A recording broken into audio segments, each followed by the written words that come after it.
evening, ladies and gentlemen. Welcome to the Paul Brown Show. This evening, my guest will be Mr. Darrel Williams. He's the co-founder of Neighboring Concept. How you doing there, Mr. Williams? I'm fine. How are you? Great, great, sir. From four-term Mecklenburg County Commissioner and wow, to the founder of one of the biggest architecture firm, Neighboring Concept. What brought about this factor and moving to this area? Well, the firm Neighboring Concepts, we were actually founded on Johnson C. Smith campus. Myself and two partners decided to start the firm to help, and we really started to help revitalize areas of town that are often neglected, trying to help deal with the social and physical challenges that exist in a lot of our urban neighborhoods. And so we started the firm and has been trying to really help improve communities that people sometimes feel ashamed of, to make them feel better and give them hope that their communities could be just as good as in a community anywhere. Neighboring Concept, that's a very interesting name. Where did you come about getting it? Well, again, my partner, Michael O'Brien, Chris Ogunrendi, we were sitting around the table one day, and actually I think Michael O'Brien, former wife, came up with the concept. They came up with the name based on the concept that we discussed about why we wanted to start the firm and what we were going to do with the firm. And it had a lot to do with a desire to have something other than a traditional architectural firm. We wanted to do more than just design buildings. We wanted to help, again, as I said earlier, we wanted to help build hope and help change lives and help improve the quality of life in neighborhoods that people live in. And so we started off helping to do community plans for neighborhoods, again, that are often left out, and working with the planning department and working with the neighborhoods to help them develop a vision for what they want their community to be. So that's what we started, that's what we came up with the name Neighboring Concepts. Why do you think there's a concern about people moving out of their neighborhood instead of really working to change their surroundings? Well, I think what happens is certain areas of town where, as I said, there's been a lot of neglect. There are a lot of physical and social challenges in those areas.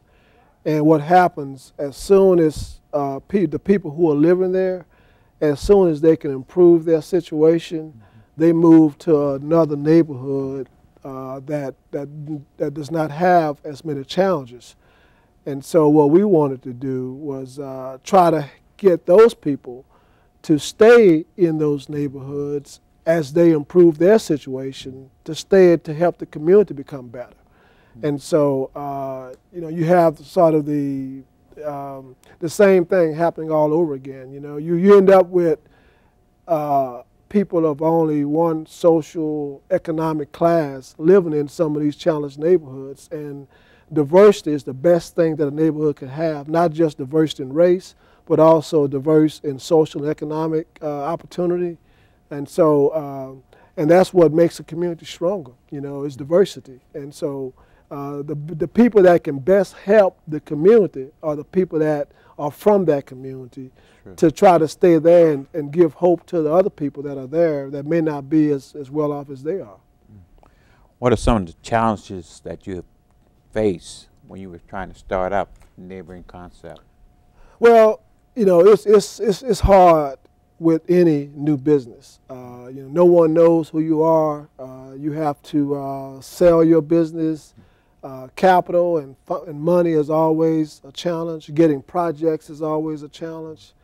And so, you know, I think the key to starting any business is being able to know your business. And that means going out and getting the expertise, working with someone else, learning the business and understanding the business, and minimizing. I mean, you can know your business, you can be an expert in your business, and even with that, it's a real challenge. And so I think it's important to have that, and to be able to have a tremendous amount of experience doing what you want to do in your business before you actually go into your business, because you got the the marketing, the financial aspect of it, the management, and there are a tremendous amount of things that are required for you to run a business. And so it's important to go to someone who you aspire to be, or a business that you want to be like, and learn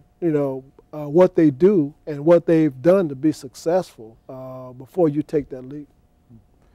How does it feel like to be on a successful winning team? Well, I would say that when you talk about neighboring concepts, it's not about me.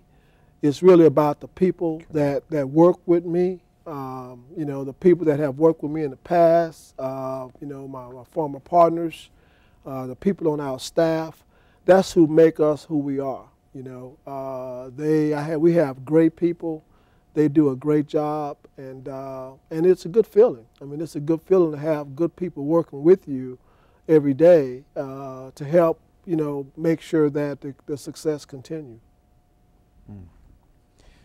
Let's tell the viewing audience some of the accomplishments, because I know we have a lot of buildings that our community are not aware that neighboring concept had a part in doing. Well, we've been very successful. Again, we started off working in several of the urban neighborhoods, taking some of the plans that planning department, has had the opportunity to be involved in and work, and that includes, Arbor Glen on West Boulevard. We worked in several neighborhoods in that area. The Wingate neighborhood. We've done some work in Greertown and Greer Heights.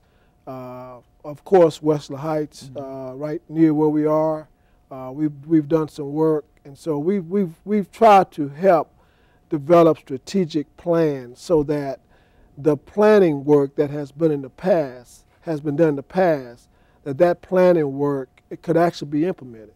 And so we've done a lot of work in urban neighborhoods doing what a lot of architects don't do, and that is the planning aspect of it, and working with people in a lot of meetings, helping them decide what they want their community to be. So we've done a lot of that, and we've also had the opportunity to actually do some vertical architectural design, which really helped to implement some of the plans that we've done. One of the most significant projects that we've done, which was one of our earlier projects, was to help restore the building that our office is now in, a 68,000 square feet warehouse right at Morehead and I-77, West Morehead. And that was a significant building because it's the first building you see when you're driving west on West Morehead and you cross 77. It was a dilapidated storage building. And my partners and I were able to acquire that building, and now it's full of businesses. And that was one of the first buildings that was done to help change the West Morehead corridor. And in addition to that, we've helped with a lot of infill projects within the Wesley Heights neighborhood. And one of the most exciting projects that we recently completed was Mosaic Village, working with the Griffin family and working with Dr. Carter, Senator Malcolm Graham, and several individuals with John C. Smith University to help do what we're about doing, and that is doing something on the west side that everyone could be proud of. And at one time, we were told that we were on the wrong side of the interstate. If you're on the west side of I-77, you're on the wrong side. And but I think people are now beginning to see that we're close to Uptown. We're connected to all the transportation networks.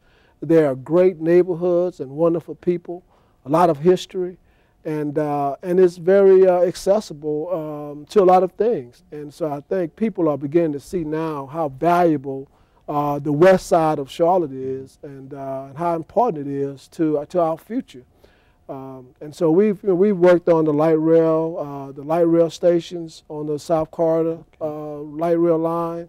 We've had the opportunity to be involved in the Gantt Center, the Harvey B. Gantt Center, We've worked on parking structures throughout Charlotte.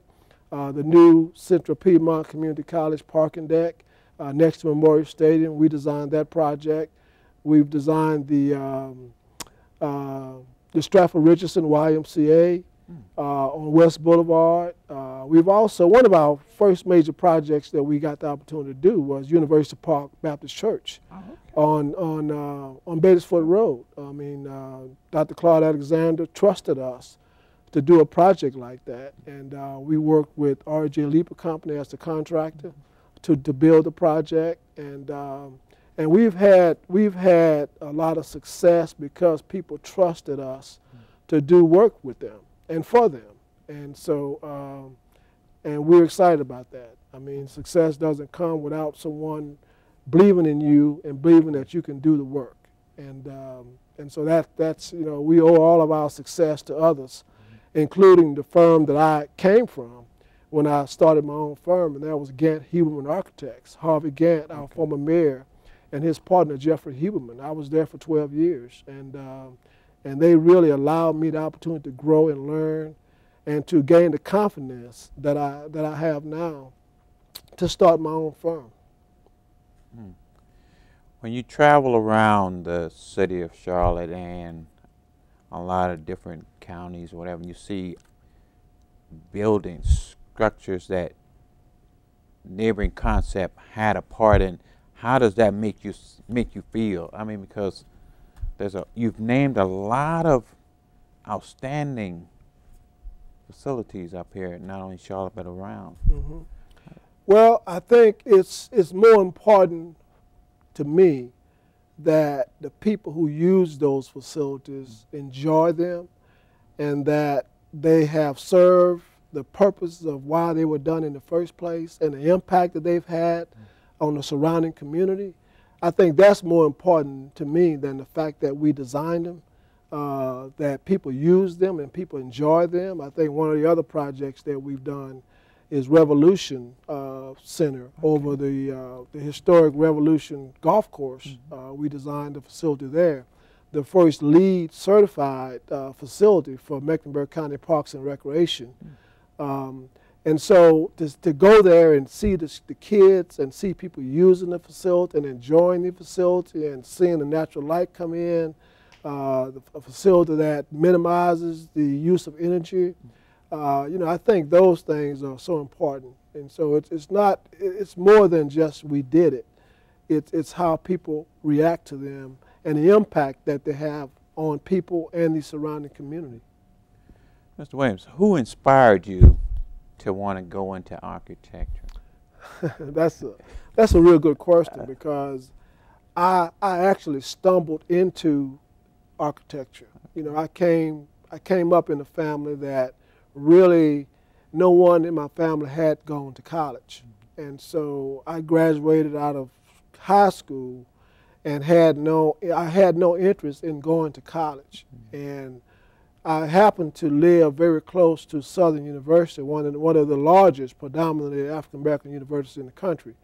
And I stumbled on campus one day, and I ran into someone who I had went to school with in high school. He was a year ahead of me, and he invited me to his studio. And after going to his studio, he was actually majoring in architecture. And so after leaving campus, I decided to do some research to understand what architecture was all about. And I realized that I had grown up in a family of bricklayers. My father was a bricklayer, my uncles were bricklayers, my grandfathers were bricklayers.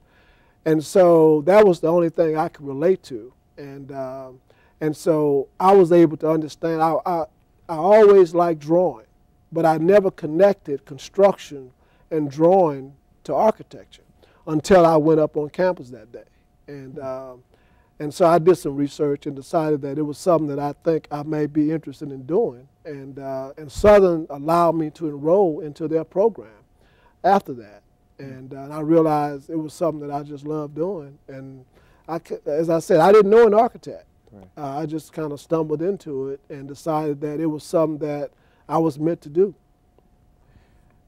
Being as a successful individual that you are, how did your family feel about you getting into the architecting field and being so successful? Well, you cannot have success without, well, I guess I take that back. You know, success usually comes with having a lot of support and strong family. There are many people who don't have that opportunity, and they are still successful because of the passion and desire they have to make it regardless of their circumstances. But I was fortunate enough to have supportive family, even though they could not make the connection for me for higher education and college, but they were always supportive and was willing to do whatever I wanted to do to help me. And so, and I still have that strong family network, and it's more important than anything. And I have to also acknowledge my wife, Correct. Karen Edie Williams, who's now a judge. Okay. And we've been married now for over 10 years, and I could not ask for a better friend, a better wife.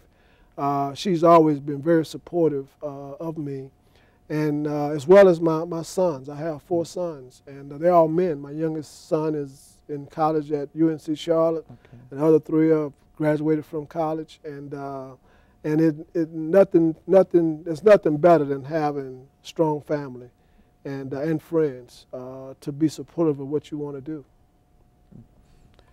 When your family see you as successful, as I know you stated that you were one of the first as far as your family to go into college, do you feel like you were kind of like the road to start for other members of your family wanting to take that path? Yes, I do. My youngest brother decided to go to college. One of my sisters, and then I have nieces and nephews right now who are going to college. And I do think that I was a part of the inspiration to inspire them to want to go to college. And college is not for everyone. You know, I think there are people who can do just as well without going to college, but it's a tough world out there. And I think education is so important. I mean, once you get it up here, no one